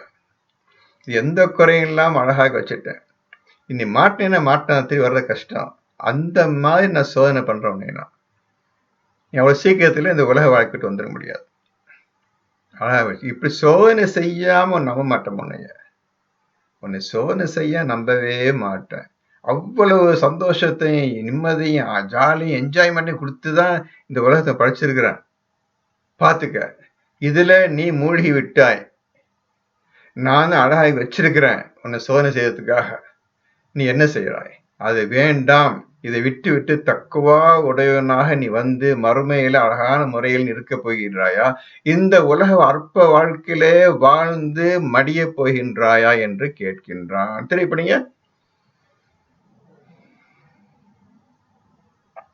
நிராகரிப்போருக்கு இவ்வுலக வாழ்க்கை அழகாக்கப்பட்டுள்ளது. இதனால் அவர்கள் நம்பிக்கை கொண்டோரை ஏளனம் செய்கிறார்கள். நல்லா புரிஞ்சுக்கிறங்க. இன்னைக்கு பணக்காரங்க எல்லாம் நிராகரிக்கப்பட்டிருந்தான். உதாரணத்துக்கு இந்த ஷாஃபியும் எடுத்துக்கோங்க, ஹனஃபியும் எடுத்துக்கோங்க, அதை எடுத்துக்க இந்த கூட்டம் அவ்வளோதான். அவ்வளோ சந்தோஷம் வாழ்ந்துட்டு இருக்குது. குரானே விட்டுட்டு இஷ்டம் போல் தன் வாழ்க்கையை அமைத்து கொண்டு வாழ்ந்து கொண்டிருக்கின்றார்கள். இப்ப இந்த கூட்டம் என்ன சொல்லுது? நம்மை பார்த்து நம்ம ஒரு 10 பேர் உட்கார்ந்து குரான் ஓதிட்டு இருக்கிறோம். இதான் முக்கியம்னு தெரிஞ்சுக்கிடுச்சு. விஷயம் தெரிஞ்சிடுச்சு. நம்ம ஜாக்கிரதை தப்பான வழியில போயிட்டோம். இனிமே குரான் என்ன சொல்லுதோ இதன்படிதான் நடக்க வேண்டும் என்று நம்முடைய ஆசை, அதன்படி செயல் இருக்கின்றது. இந்த 10-15 பேரை இந்த உலகம் பூரா கேலி பண்ணுது. நம்மை கேலி செய்கின்றார். பெரிய குரான் எடுத்துட்டார் பாரு, ஓதுறாருப்பா, யாருக்கும் தெரியாது சொல்லி தர்றார் பாரு என்றெல்லாம் கேலி செய்கின்றார்கள். நிராகரிப்பவர்கள் இந்த குரானை எடுத்து கொண்டவர்களை பார்த்து ஏளனம் செய்கின்றார்கள். யாரிடமாவது போய் சொல்லுங்கள், இந்த குரான் இந்த மாதிரி போட்டிருக்குது, இந்த மாதிரி செய்யறீங்களே சொல்லுங்க பாப்போம். உங்களுக்கு என்ன செய்யணும் நீங்களே பாருங்க. கேலி பண்றானுங்களா, அடிக்க வர்றாங்களா, நீங்க பாத்துக்கலாம். ஏளனம் செய்கிறார்கள். அடுத்தவை, ஆனால் தக்வா உடையவர்கள் மறுமையில் அவர்களை விட உயர்ந்த நிலையில் இருப்பார்கள். ஆனால் எவர் தக்குவா அடைந்து முத்தகீனா ஆகி இந்த குரானும் கையுமா இருந்து அல்லாஹ் பாக்கியத்தை முற்றிலும் பெற்று என்னைக்கு அவர் சொர்க்கத்தில் இருக்கின்றார் மறுமையில் எந்த குறையும் இல்லாமல் அவர்கள் இருப்பார்கள். இன்னும் அல்லாஹ் தான் நாடியோருக்கு கணக்கின்றி கொடுப்பான். தான் நாடியோருக்கு அல்லாஹ் கணக்கின்றியே கொடுப்பான். இப்போ அவனை நாடியவர்கள், அவன் தன்னை நாடியவர்கள் எல்லாம் ஒவ்வொருவரும் ஆக்கிக் கொள்ள வேண்டும். இறைவனே, உனக்கு நாட்டம் விருப்பமுடையவனாக என்னை ஆக்கிக்கள் என்று அல்லாஹ்விடம் துஆ கேட்டு நீங்க வேலை செய்யணும். என்னை கைவிட்டது யா அல்லாஹ், உன் மனசுக்கு பிடித்தமானவனாக என்னை ஆக்கிக்கொள் நீங்க ஒவ்வொருவரும் கேட்கணும். உங்க மனசுக்கு நான் பிடித்தவனா இருக்கேன்னு நீங்க ஒவ்வொருவரும் இதே எண்ணத்தோட இதே துஆவோட வேலைகளை குர்ஆனுடைய வேலைகளை ஒழுங்காக செய்ய வேண்டும். இதான் நீங்க செய்ய வேண்டியது. 2:213 மனிதர்கள் ஒரே கூட்டத்தினராகவே இருந்தனர். பிறகு நன்மாராயம் கூறுவோராகவும் அச்சமூட்டி எச்சரிப்போராகவும் அல்லாஹ் நபிமார்களை அனுப்பி வைத்தான். அத்துடன் மனிதர்களிடையே ஏற்படும் கருத்து வேறுபாடுகளை தீர்த்து வைப்பதற்காகவும் அவர்களுடன் உண்மையுடைய வேதத்தையும் இறக்கி வைத்தான். எனினும் அதை கொடுக்கப்பட்டவர்களோ அவர்களிடம் தெளிவான ஆதாரங்கள் வந்த பின்னரும் தம்மிடையே உண்டான பொறாமை காரணமாக மாறுபட்டார்கள். ஆயினும் உண்மையிலிருந்து எதில் அவர்கள் மாறுபட்டிருந்தார்களோ அதன் பக்கம் தன் அருளினால் அல்லாஹ் நம்பிக்கை கொண்டோருக்கு நேர்வழி காட்டினான். இவ்வாறே அல்லாஹ் தான் நாடியோரை நேர்வழியில் செலுத்துகிறான். இப்ப அல்லாஹ் தன்னுடைய வழியில், நேர்வழியில் தன்னுடைய வழியில், தான் வழி என்ன? சிராத்துல் முஸ்தகீம். இந்த மாதிரி வரிசை சொல்லிக்கிட்டே வர்றோம். இதன்படி யார் நடந்து வருகின்றார்களோ இத்தகையோரை அல்லாஹ் தன் வழியில் சிராத்துல் முஸ்தகீமில் நடத்துகின்றான். இதுக்கு ஒரே ஒரு வரியா சொல்லிட்டான். 36, 61 என்னையே வணங்குங்கள், நீங்க சிராத்துல் முஸ்தகீமில் இருக்கின்றீர்கள். இவ்வளவு பெரிய ஆயத்து படிச்சிங்க தம்பி. இது அவ்வளையும் சேர்த்து ஒரே வரியில சொல்லிட்டானா இல்லையா? 36, 61, 36, 61. பாத்தீங்களா? பாருங்க எப்படி ஆண்ட இவ்வளவு பெரிய விஷயத்த ஒரே வரியில கொண்டாண்டு அவ்வளவு வணக்கத்தை சேர்த்து விட்டான். என்னையே வணங்குங்கள், இதே சிராத்துல் முஸ்தகீம். 10 பக்கத்தில் எழுதிக்கிற தம்பி. 36, 61 படிச்ச ஆயத்து ஃபுல்லா படிச்சார்ல நசீர், அது பக்கத்துல 36, 61 எழுதிக்கிறேன். எவ்வளவு சுருக்கமா ஒரே வரியில சொன்னத அந்த ஒரே வரியை 15 வரியா பெருசா உங்க விளக்கத்துக்காக நீங்க புரிந்து கொள்வதற்காக இவ்வாறு அல்லாஹ் தெளிவான வேதத்தை, தெளிவான விஷயத்தை எப்படி விரித்து கூறுகிறான் என்பதை நீங்கள் பார்த்து கொள்ளுங்கள். இப்போ இது ஃபுல்லா படிங்க. இது அவ்வளவு படிச்சு வணக்கத்துகளை கொண்டு வாங்க. அந்த வணக்கத்தை நிறைவேற்றினா நீங்க சிராத்துல் முஸ்தகீம் இருக்கின்றீர்கள். நல்லா புரிஞ்சுங்க. இது பக்கத்துல 145, 1ல 4 and 5 எழுதிக்கிறோங்க. நம்ம 1வது சூறாவில் 4, 5 எழுதிக்கிறோங்க.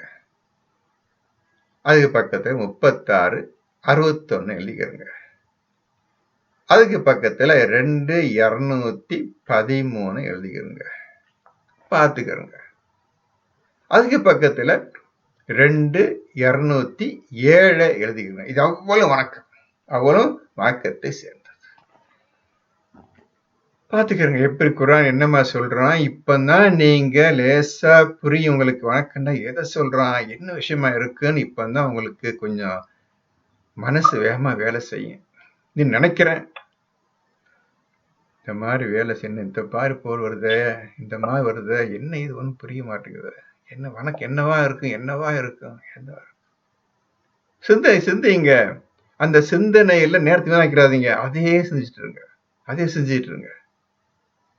உங்க சிந்திப்புலையும் எண்ணத்திலையும் ஆராய்ச்சி பண்றதுலையும் இது குர்ஆன் ஆராய்ச்சி பண்றதுலயே இருங்க. அதை விட்டு வேற பக்கம் மனசு செலுத்திடாதீங்க. வேற பக்கம் மனசு செலுத்தினீங்கன்னா வீண் விரயம் செய்கின்றாய். உன் சிந்தனையை வீண் விரயம் செய்கின்றாய். வீணான விஷயத்துல போய் சேர்ந்துடும். இப்படியாக நீங்க உங்களை பாதுகாத்துக்கிறங்க. இப்படிதான் நீங்க உங்களை பாதுகாத்து ஒரு ஷேப்ப மனுஷனாவே கொண்டாந்து எதிர்பார்த்துங்க. எல்லாம் முன்னால நீ மனிதனை படைத்தாய், நான் மனிதனாகவே இருந்து காட்டுகிறேன் என்று அல்லாஹ்வுக்கு நீங்கள் சொல்லி காட்டணும். அதுக்கு நீ தான் எனக்கு கிருபை செய்ய, நீ அல்லாஹ் என்றும் நீ அல்லாஹ்வை கேட்டுக்கிட்டே இருக்கணும். இப்படிதான் வாழ்க்கை ஆரம்பி, இஸ்லாம் வாழ்க்கை அப்படிதான் வாழ்க்கைப்பா. இப்ப 213 படிச்சிட்டீங்கல்ல, இப்ப 214 படிங்க. 2:214 ரொம்ப முக்கியமான ஆயத்து. இப்ப நீங்க படிக்க போற ஆயத்து 2:214 2:214 மிக மிக முக்கியமான ஆயத்து. உங்களுடைய வாழ்க்கை, உங்களுடைய எதிர்காலம் அனைத்தையும் அடக்கி விட்ட ஆண்டவர். படிங்க. உங்களுக்கு முன்னே சென்று போனவர்களுக்கு ஏற்பட்ட சோதனைகள் போல் உங்களுக்கு வராமலேயே சொர்க்கத்தில் நீங்கள் நுழைந்து விடலாம் என்று எண்ணுகிறீர்களா? அவர்களை கஷ்டங்களும் துன்பங்களும் பிடித்தன. அல்லாஹ்வின் உதவி எப்பொழுது வரும் என்று தூதரும் அவரோடு நம்பிக்கை கொண்டவர்களும் கூறும் அளவுக்கு அவர்கள் அலக்களிக்கப்பட்டார்கள். அறிந்து கொள்ளுங்கள், நிச்சயமாக அல்லாஹ்வின் உதவி சமீபத்திலேயே இருக்கிறது. இந்த 214 நான் விளக்குன்னு சொல்ல அவசியம் இல்லை, தெளிவாக அல்லாஹ் சொல்லிட்டான். உங்களுக்கு முன்னிருந்தவர்களை என்ன ஸ்டார்டிங் என்ன ஆகுது? என்ன ஸ்டார்டிங் என்ன பட்டுது? உங்களுக்கு முன்னே சென்று போனவர்களுக்கு ஏற்பட்டது போல் சோதனைகள். அல்லாஹ் உங்களுக்கு முன்னால உள்ள மனிதர்கள் எல்லோரையும் நான் சோதனை செய்திருக்கின்றேன். எல்லாரையும் சோதனை, யாரும் ஒரு ஆள் விட்டு வைக்க, அனைத்தையும் சோதனை செஞ்சிருக்கிறேன். எல்லா சோதனையும் அவர்கள் தோற்று போனார்கள், அழிக்கப்பட்டார். சோதனை ஜெயிச்சு காட்டணி இல்ல, கதை முடிஞ்சது.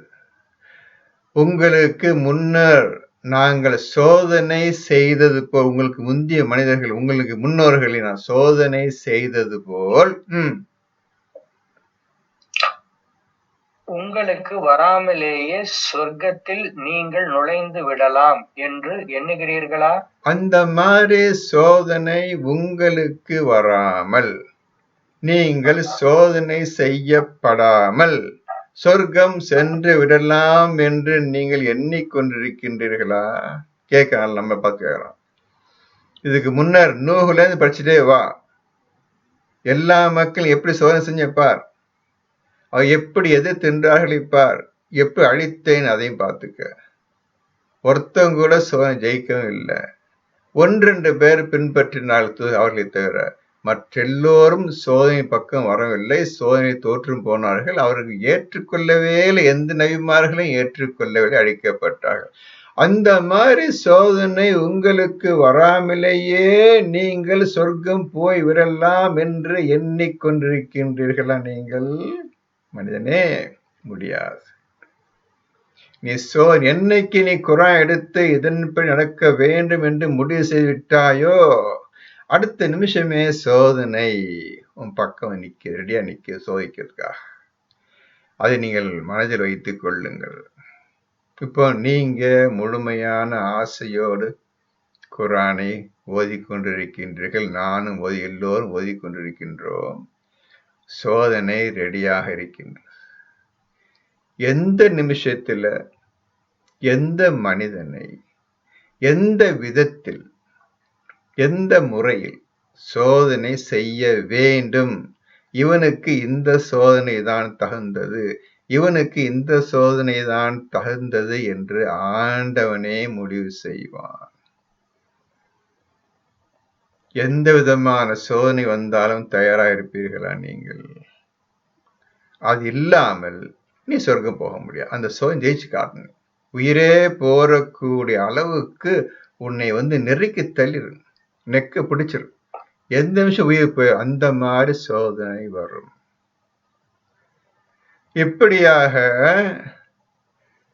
தூதர்களும் மக்களுக்கு அவர்கள் அறிவுரை செய்யும் பொழுது தூதர் சொல்லுகின்றார் மக்களை பார்த்து, அல்லாஹ்வை நம்புங்கள், அல்லாஹ் உங்களை காப்பாற்றுவான், எப்போது அல்லாஹ் நம்பிக்கொண்டே இருங்கள், நிச்சயமாக சோதனை வரும், சோதனை ஜெயிச்சு காட்டணும், இப்படி இருந்தாதான் அல்லாஹ் நம்புவான், உங்களுக்கு சொர்க்கம் கிடைக்கும் என்று தூதர் சொல்லுகின்றார் மக்களுக்கு.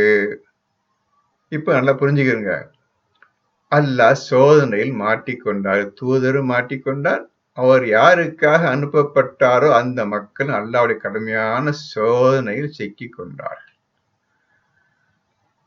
தூதருக்கே பாதி உயிர் போயிடுச்சு. என்னடா இது, அல்லாஹ் உதவி செய்வேன்னு சொன்னானே, ஒரு உதவி வரல, என் பேச்சை கேட்டு நம்பி இருந்த மக்கள் இருந்தாங்களே, அவங்களும் படாதபாடுபட்டிருக்கிறேன், நானும் என்ன செய்யும் தெரியலையே, சோதனை வருமா வராதா என்று கேட்கும் அளவுக்கு தூதரும் அவரை நம்பியோரும் அடைக்கழிக்கப்பட்டார்கள். அந்த மாதிரி சிவியர்லி ஷேக்கன், முடிச்சிட்டாங்க. தூதரை பாதி உயிர் போச்சு, நம்பிக்கை இழக்கக்கூடிய நிலைமை தூதரை வந்துட்டார். எந்த அல்லாஹ் அனுப்பப்பட்ட தூதரை நம்பிக்கை, அல்லாஹ் மீது உள்ள நம்பிக்கை இழக்கக்கூடிய அளவுக்கு வந்துட்டார். அல்லாஹ் வருமா வராதா என்ற நிலையில் வந்து விட்டார்கள் தூதரும் அவர் பேச்சை கேட்ட மக்கள். எப்படி இருக்கு பாத்துருங்க. தூதருக்கு கண்ணு மொழி பிதுங்கிடுச்சு. என்னடா இது, அண்ணா சொன்னானே உதவி வரும் சொன்னானே வரலையே, என் பேச்சை கேட்டு மக்கள் நம்பிட்டாங்கல்ல, ஒன்னையும் காணுமே என்று அடைக்கடிக்கின்ற இந்த பக்கம் அந்த பக்கம் வருமா வராதா என்று அந்த அளவுக்கு சோதனை செய்வாங்க நம்மள. புரிஞ்சுக்கிறேங்க. இது இல்லாம நீ குரானை தொற்ற முடியாதுங்க. குரானை தொட்டுட்டா இதுக்கு தயார் வந்துக்க. எல்லாத்தையும் குரான் மூடி வச்சுட்டு நிராகரிப்பு இருக்கிறாங்கல்ல, அந்த மாதிரி ஜான்னு வாழ்ந்துட்டு கதையை முடிச்சிக்கன்னு சொல்றாங்க. ரெண்டுல உனக்கு எது வேணும்னு கேட்குறாங்க.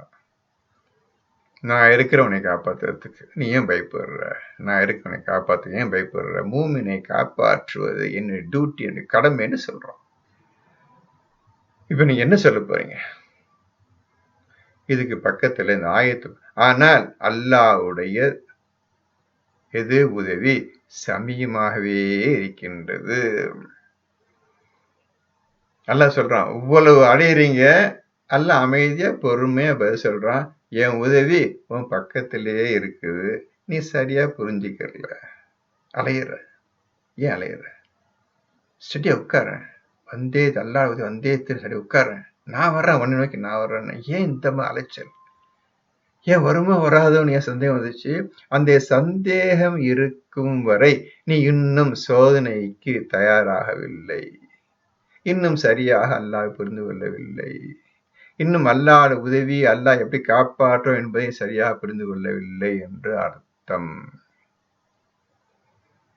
இப்படியா தூதரும் அடைக்கழிக்கப்பட்டார்கள், பேச்சு கேட்ட மக்களும் அடைக்கழிக்கப்பட்டார்கள். அப்புறம் அல்லாஹ் உதவி வந்து விட்டது, அல்லாஹ் உதவி சமீபமாகவே இருக்கின்றது என்று அமைதியாக பொறுமையாக அல்லாஹ் அவர்களுக்கு பதில் கூறி அவரை காப்பாற்றினான். இந்த மாதிரி சோதனை நமக்கு வந்தே தீரும். குரானை எடுத்தவர்களுக்கு சொர்க்கம் செல்ல வேண்டும் என்ற ஆசைப்பட்ட உங்களுக்கும் எனக்கும் சொல்லிக்கிறேன். இந்த பெருக ஆண்கள் பெண்கள் அனைவரும் சொர்க்கத்துக்கு போக வேண்டும் என்று முடிவு செய்து எடுத்துக்கொண்டால் இதற்கு தயாராக இருக்க வேண்டும். 2:214. இந்த 2:214 பக்கத்துல 2:155 எழுதிக்கிறங்க. 2:155 எழுதிக்கிறங்க. இப்போ இந்த சோதனை இல்லாம எதுவுமே முடியாதுப்பா. அப்போ இதுக்கெல்லாம் தயாராகாம, இதை பற்றி சிந்திக்காம இப்ப நாம் குரானை ஓதிக்கொண்டு இருப்போமானால் நம்முடைய செயல் வீண் விரயம் ஆகிக் கொண்டிருக்கின்றது என்பதையும் நீங்கள் தெளிவாக புரிந்து கொள்ளுங்கள். இதற்கு தயாராகாம இதெல்லாம் முடியாது, குரான் மட்டும் ஓதிட்டு இருப்பேன்டா, வேஸ்ட். உன் வாழ்க்கை வேஸ்டா போச்சு, உன்னுடைய வாழ்க்கை வீண் விரயம் ஆகிவிட்டது. எந்த ஒரு பர்பஸ், எந்த ஒரு நோக்கத்துக்காக நான் உன்னை இந்த பூமிக்கு பிரதிநிதியாக ஆக்கினேனோ அது டோட்டலா கொலாப்ஸ் ஆச்சு, முடிஞ்சிச்சுக்கா. நீனே உன் கையால முடிச்சுக்கிட்ட. நான் இந்த பூமிக்கு உனக்கு பிரதி ஏறுவதற்கு நான் தகுதி கிடையாது என்று நீ இறைவனும் சொல்லிவிட்டாய் என்று அர்த்தம். இப்படியாக நீ குர்ஆனை ஓதிக்கொண்டே வாருங்கள்.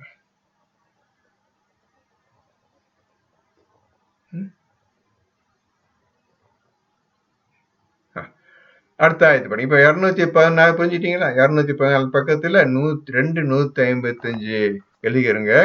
29ல 2 and 3 எழுதிக்கிறங்க. 214 பக்கத்துல 255 29வது சூறாவில் 2, 3 அதை எழுதிக்கிறங்க. நான் ஈமான் கொண்டுட்டேன், இந்த குர்ஆன் மீது நம்பிக்கை கொண்டுட்டேன் என்று சொல்லிவிட்டால் உன் ஈமான சோதிக்காம விட்டு விடுவேன் என்று நீ நினைத்து கொண்டாயா? கேட்கணும்ல. நீ சொல்லிட்டா போதுமா நம்ப நினைச்சிருக்கிற? நீ நிரூபிச்சு காட்டு என்று கேட்கின்றான். இதற்கு தயாராக மக்கள் இருந்தால் எடுத்துக்கிறங்க. சரிடா, வாழ்ந்தாலும் வாழாட்டி என்னைக்கா மரணம் வரப்போகுதுப்பா.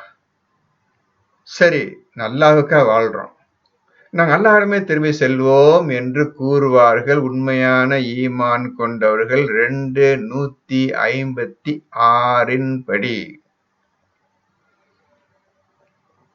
256 படி இந்த மாதிரி சோதனை வரும் பொழுது, உயிரே போகக்கூடிய நிலை வரும் பொழுது என்ன சொல்வாரு தெரியுமா?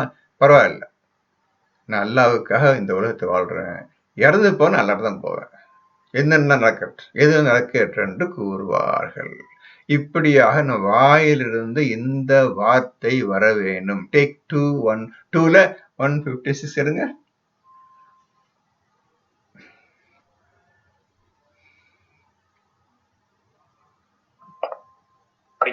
படிங்க தம்பி. 2:156 அவர்களுக்கு துன்பம் ஏற்படும் போது நிச்சயமாக நாம் அல்லாஹ்வுக்கே உரியவர்கள், நிச்சயமாக நாம் அவனிடமே திரும்பிச் செல்வோம் என்று கூறுவார்கள். 255 படி சோதனை துன்பம் ஏற்படும் பொழுது, சோதனை வந்து அதன் மூலமாக துன்பத்தை நீங்கள் அனுபவிக்கும் பொழுது அந்த மக்கள் கூறுவார்கள், இன்னா லில்லாஹி வ இன்னா இலைஹி ராஜிஊன், நிச்சயமாக நாங்கள் அல்லாஹ்வுக்காகவே இருக்கின்றோம், நாங்கள் அல்லாஹ்விடமே திரும்பி செல்வோம் என்று சந்தோஷமாக, அல்லாஹ் மரணத்தை விதித்தால் சந்தோஷமா ஏற்றுக்கொள்வோம் என்று கூறுவார்கள். அப்படி நீங்கள் கூறுவீர்களேயானால் அதனால உங்க உயிரை வாங்கிவிட மாட்டான். இப்படி புரிந்து உயிர் போயிடாது, பயப்படாதீங்க, உயிர் போகாது. அதற்கு பிறகு என்ன நிகழும்? 157 படிங்க. 150 மீதுதான் அவர்களுடைய இறைவனின் ஸலவாத்தும் ரஹமத்தும் உண்டாகின்றன. இன்னும் இவர்கள் தாம் வழியை அடைந்தவர்கள். இப்படி பண்ண பிறகுதான் இந்த மாதிரி சொல்லி எந்த அல்லாஹ்வுடைய சோதனைக்கு தயாரா இருக்கு, உனக்கா உயிரை விடுறதுக்கே நாங்க தயாரிக்கிறோம், இறந்தாலும் சரி, இறந்தாலும் நான் உங்ககிட்ட வரப்போறேன் என்று யார் கூறினார்களோ நான் உயிரை வாங்கிவிட மாட்டேன். இப்படிப்பட்டவர்களுக்கு எல்லா துன்பத்தையும் எல்லா கஷ்டத்தையும் எல்லா சோதனை நீக்கிவிட்டு அவருக்கு சலவாத்து, புரிஞ்ச சலவாத்தை கொடுத்து, சலவாத்துக்கு இன்னைக்கு அர்த்தம் தெரியாது, எழுதுகிறேன், சலவாத்தை கொடுத்து தன் ரஹமத்தையும் கொடுத்து மேலும் வழியையும் காட்டுகின்றான். இப்பொழுதுதான் இந்த இடத்த வழி என்பது இஸ்லாத்தில் நுழைய வைக்கின்றான். நல்லா புரிஞ்சுக்கிறீங்க. சலவாத்து அர்த்தமே தெரியாது, என்ன விஷயண்டே தெரியாது. சலாத் வேற, சலவாத்து வேற. சரி தம்பி, இப்ப இதை எடுத்துக்கிறேன். இப்ப சொன்ன ஒழுங்கா திருப்படிங்க, உற்றாதீங்க, வேஸ்ட் பண்றாதீங்க. முக்கியமான விஷயத்துக்கு வந்துட்டீங்க. இப்போ நல்ல விஷயங்களை உங்களுக்கு அல்லாஹ் உங்களுக்கு சொல்லியிருக்கின்றான். இப்பொழுது வேகமா சிந்திங்க, எல்லோரும் சிந்திங்க தம்பி. நல்ல விஷயம் வரும்போது வெளிப்படுத்துங்க, மக்கள் எல்லாம் பார்க்கட்டும். குரான் பயண்டை போடுங்க தம்பி. இத்துடன் எடுத்துக்கிறோம். பிஸ்மில்லாஹ். அடுத்த வாரம் நாம் இறைக்கிருவிழா சந்திப்போம். பிஸ்மில்லாஹ். அல்ஹம்துலில்லாஹி ரப்பில் ஆலமீன். ஹஸ்புனல்லாஹ்.